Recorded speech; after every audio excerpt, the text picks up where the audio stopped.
Imagine a reality where the most mesmerizing voice of our generation was forced into a high-stakes legal battle and an industry-wide conspiracy against the global music elite.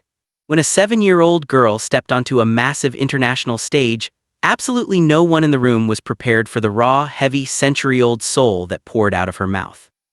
The judges were frozen in utter disbelief, the live audience was instantly transfixed, and the footage of her performance spread across the internet like wildfire.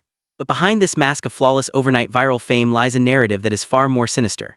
It is a hidden story of ruthless corporate control, strictly confidential legal threats, and a highly dangerous decision that almost terminated her musical career before she even reached adulthood.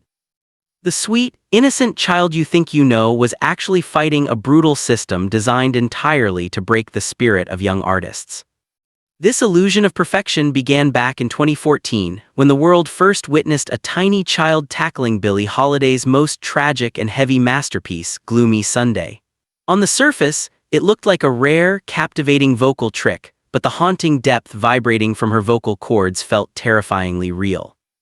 Music experts were completely unable to explain how a young kid raised in a quiet corner of Norway could perfectly channel the profound pain, misery, and historic suffering of jazz legends. The song she chose wasn't a standard childhood melody. It was a legendary piece historically linked to dark tales of despair, and people tragically deciding to off themselves.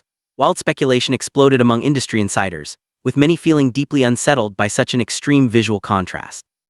But as her viral numbers climbed higher, massive record labels began circling her like apex predators smelling blood in the water. They knew this kid was capable of generating millions. Yet, as the camera lights grew brighter, the public noticed a bizarre habit during her live appearances, a strange ritual that hid a deeply emotional secret.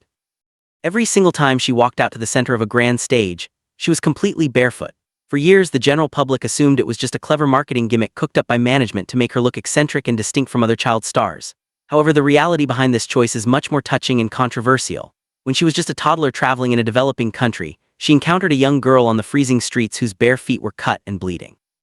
Overcome with deep empathy, she immediately took off her own shoes and handed them to the stranger, making a sacred vow that she would never wear shoes on a stage again as long as children in the world were suffering without them. This act became her ultimate trademark. That is precisely why her loyal fan base erupted in anger recently, when she suddenly appeared in a high-profile corporate film project wearing luxury shoes, sparking intense rumors that Hollywood executives had finally broken her spirit and forced her to abandon her identity for mainstream commercial appeal. But that minor footwear controversy was nothing compared to the systematic trap being laid for her in the entertainment capital of the world. By the time she walked onto the massive stage of America's Got Talent, the champions, the pressure on her shoulders had reached a boiling point. Her rendition of Queen's Bohemian Rhapsody was absolutely flawless, earning a legendary golden buzzer that instantly launched her into a new stratosphere of global fame. For millions of viewers watching from the comfort of their living rooms, it looked like the ultimate dream come true. But behind the glitz and glamour of major reality competitions, there's almost always a massive price tag attached to young talent. Behind the scenes, away from the cameras, these prodigies are frequently pressured into signing ironclad, highly restrictive contracts. These agreements give network executives total control over grueling work schedules while dictating exactly how the artists must speak, dress, and behave. She was being systematically polished for mass consumption, but the ultimate corporate trap wouldn't spring shut until a major contract landed on her desk. At just 14 years old, an age far too young to comprehend the cutthroat nature of entertainment law, she signed a massive exclusive deal with Republic Records, one of the largest and most powerful record labels on the planet.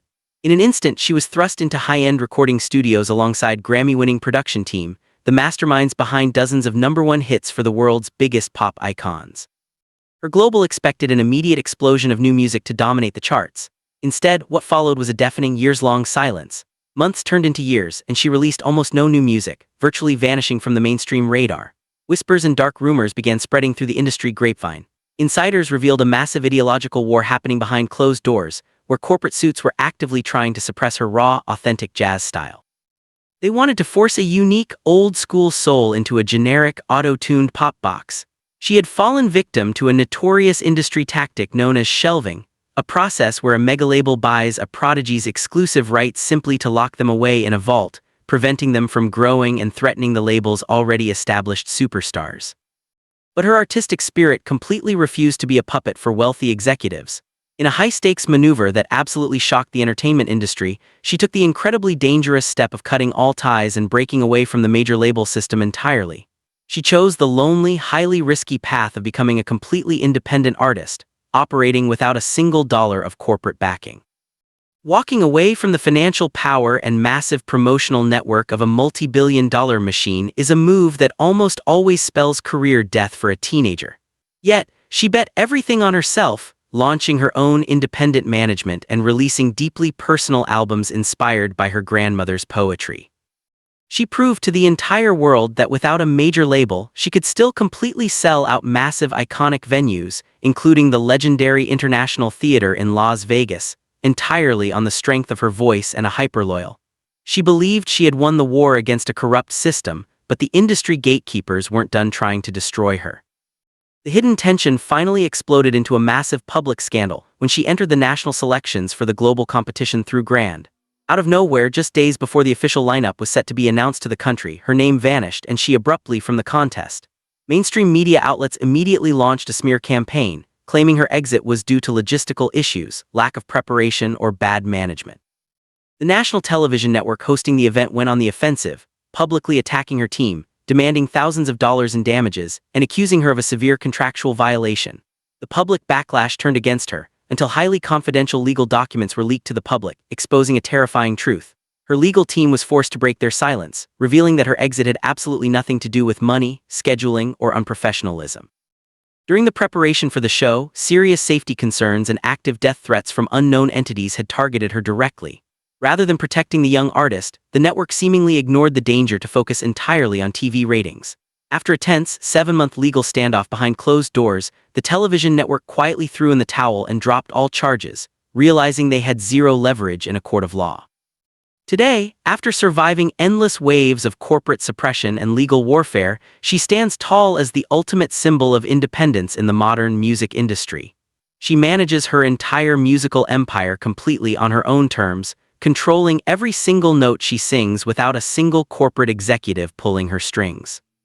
Her journey has transformed completely, from a vulnerable child prodigy on a reality television stage to a fiercely independent powerhouse writing her own destiny in gold. But in a global entertainment ecosystem that remains tightly controlled by a tiny handful of media conglomerates, a massive question remains.